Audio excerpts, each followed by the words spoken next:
जय हिंद। मैं विकास दुबे आपका एक बार फिर से स्वागत करता हूं आपके YouTube channel focus on study पर। गाइस, कल हम कक्षा 9 का पहला चैप्टर नंबर सिस्टम स्टार्ट किए थे, जिसमें हम उसका इंट्रोडक्शन, बेसिक चीज़ें हम समझ चुके थे। इसमें प्राकृतिक संख्या, पूर्ण संख्या और पूर्णांक और परिमेय संख्या, अपरिमेय संख्या, ये सारी चीज़ें हम समझ लिए थे और कुछ उदाहरण भी हम कल आपको करवा दिए थे। और आज आते हैं हम अपने बुक के क्वेश्चन नंबर 1 पर, प्रश्नावली 1.1।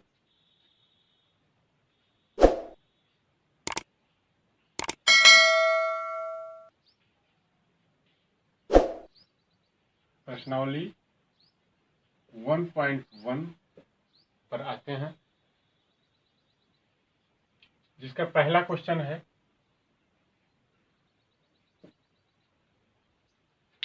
पहला क्वेश्चन है इसमें, क्या शून्य एक परिमेय संख्या है? क्या इसे आप p बाई क्यू के रूप में लिख सकते हैं, जहां p और q एक पूर्णांक है और q is not equal to 0। इसमें पूछ रहा है क्या शून्य एक परिमेय संख्या है? आप बताइए, परिमेय संख्या सबसे पहले होता क्या है? कल हम आप लोगों को बताए थे, आप लोग सोचिए परिमेय संख्या होता क्या है।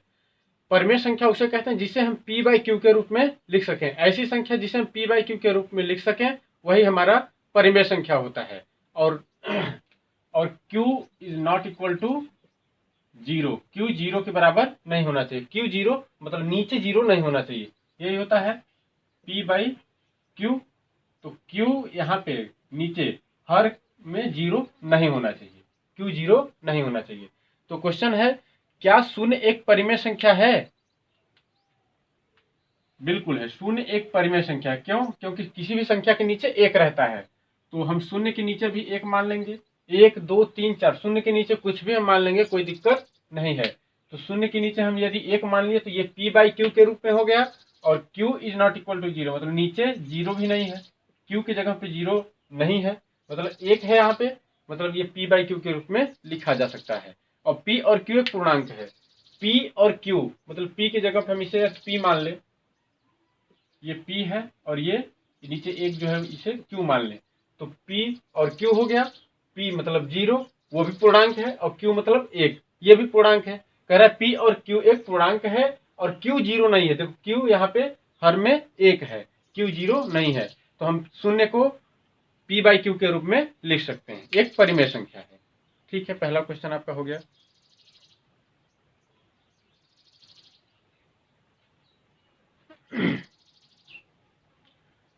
दूसरा क्वेश्चन है, 3 और 4 के बीच में 6 परिमेय संख्या ज्ञात कीजिए। 3 और 4 के बीच में 6 परिमेय संख्या ज्ञात करना है। क्वेश्चन नंबर दूसरा, 3 और 4 के बीच 6 परिमेय संख्या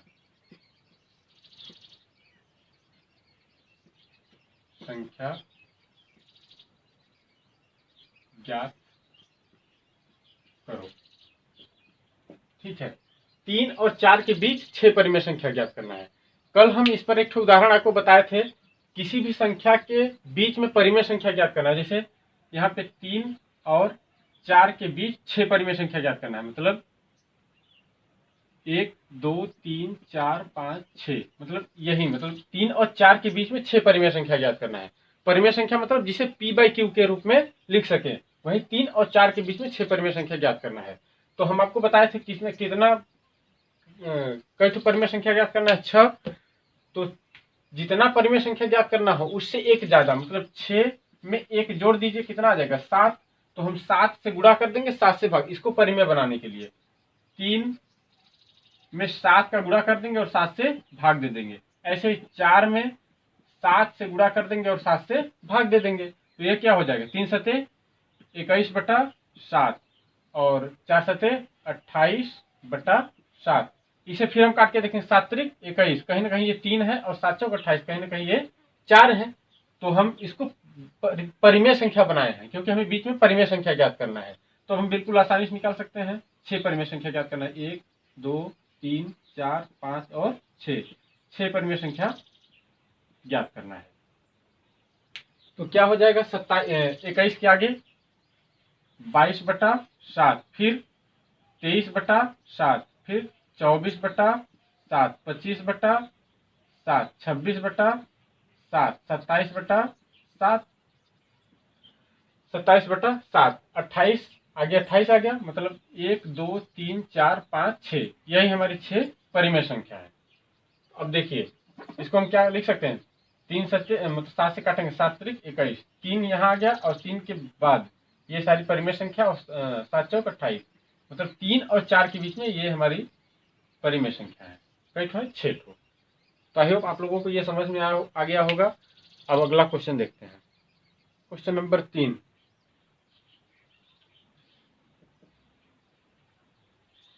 क्वेश्चन नंबर 3 है 3 और 5,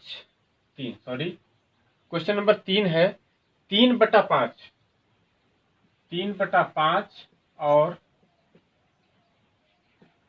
3/5 और 4/5 के बीच, 4/5 के बीच 5 परिमेय संख्या ज्ञात कीजिए। 5 परिमेय संख्या ज्ञात कीजिए। 3/5 और 4/5 के बीच में 3/5 और 4/5 के बीच 5 परिमेय संख्या ज्ञात करना है। तो हम आपको अभी क्या बताए हैं कि जितनी संख्या ज्ञात करना हो, कितनी संख्या ज्ञात करना है, 5, उससे एक ज्यादा क्या हो जाएगा, 6।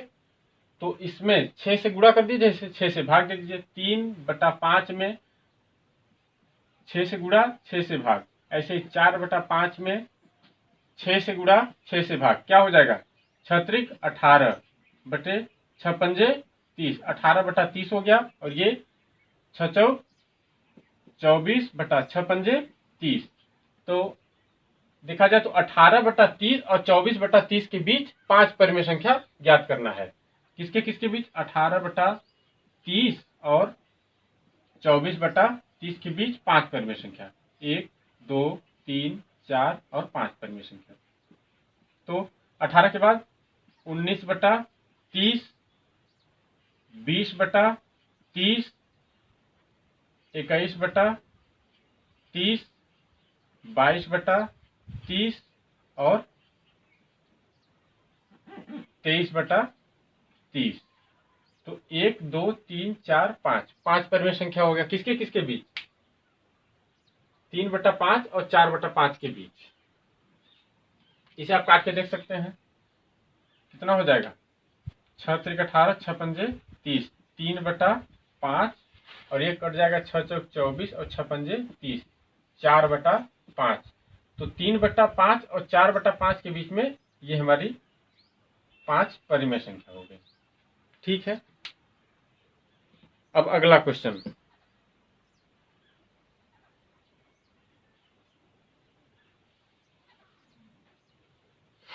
अगला क्वेश्चन है क्वेश्चन नंबर 4 का पहला। क्वेश्चन नंबर 4 है, नीचे दिए गए कथन सत्य है या फिर असत्य है, कारण के सहित आप अपने उत्तर दीजिए। सत्य है या असत्य, यही आपको बताना है। पहला इसमें दिया है,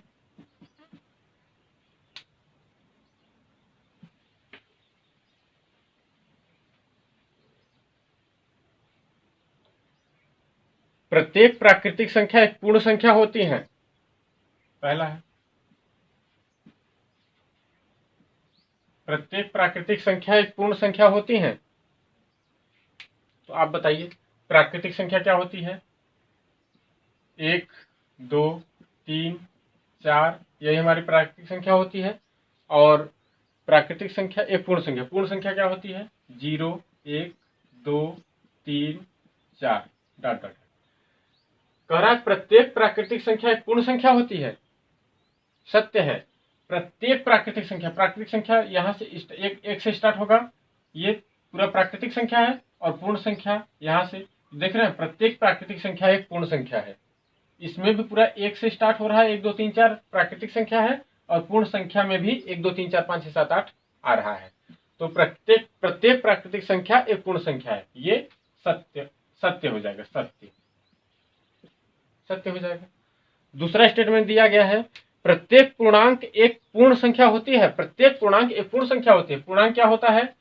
0, 1, 2, 3, 4 इधर और -1, -2, -3 ऐसे इधर। तो कह रहा है प्रत्येक पूर्णांक एक पूर्ण संख्या होती है। प्रत्येक पूर्णांक एक पूर्ण संख्या होती है, असत्य हो जाएगा। दूसरा असत्य। क्यों? क्योंकि प्रत्येक, क्या कहा है? प्रत्येक पूर्णांक एक पूर्ण संख्या होती है। तो इसमें पूर्णांक में आ जाएगा माइनस की संख्या भी, लेकिन पूर्ण संख्या में माइनस की संख्या नहीं है, केवल 0 तक है। तो सभी पूर्णांक जो है वो पूर्ण संख्या थोड़ी ना है, केवल 0 तक है। ठीक है, समझ रहे हैं? तो क्या हो जाएगा? दूसरा असत्य हो जाएगा। तीसरा क्या है? प्रत्येक परिमेय संख्या एक पूर्ण संख्या होती है। प्रत्येक परिमेय संख्या एक पूर्ण संख्या होती है। परिमेय संख्या क्या होता है? जिसे हम p/q के रूप में लिख सकें। तो p/q मान लेते हैं 2/3। प्रत्येक परिमेय संख्या पूर्ण। तो बताइए 2/3 एक पूर्ण संख्या है? पूर्ण संख्या इसमें तो 0, 1, 2, 3, 4, 5, 6, 7 है नहीं। प्रत्येक परिमेय संख्या एक पूर्ण संख्या नहीं होती। ये कथन तो आपका असत्य हो जाएगा।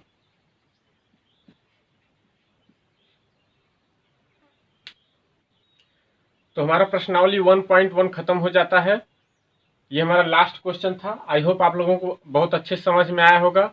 अगर कोई आपको डाउट है तो आप कमेंट बॉक्स में पूछिए, हम अगले वीडियो में हम आपको वो डाउट क्लियर करा देंगे। तो आज के लिए बस इतना ही करते हैं। कल हम इसका इंट्रोडक्शन समझे थे, आज हम प्रश्नावली 1 को खत्म कर दिए। अब कल हम प्रश्नावली 1.2 को करने से पहले हम उसका कंसेप्ट समझेंगे, फिर अगले वीडियो में प्रश्नावली 1.2 को हम अच्छे समझेंगे, एक एक क्वेश्चन सॉल्व करेंगे। अगर आपको ये वीडियो अच्छी लग रही है तो आप वीडियो को लाइक करिए और चैनल को सब्सक्राइब करिए और वीडियो को ज़्यादा से ज़्यादा लोगों के पास शेयर करिए। बहुत बहुत धन्यवाद।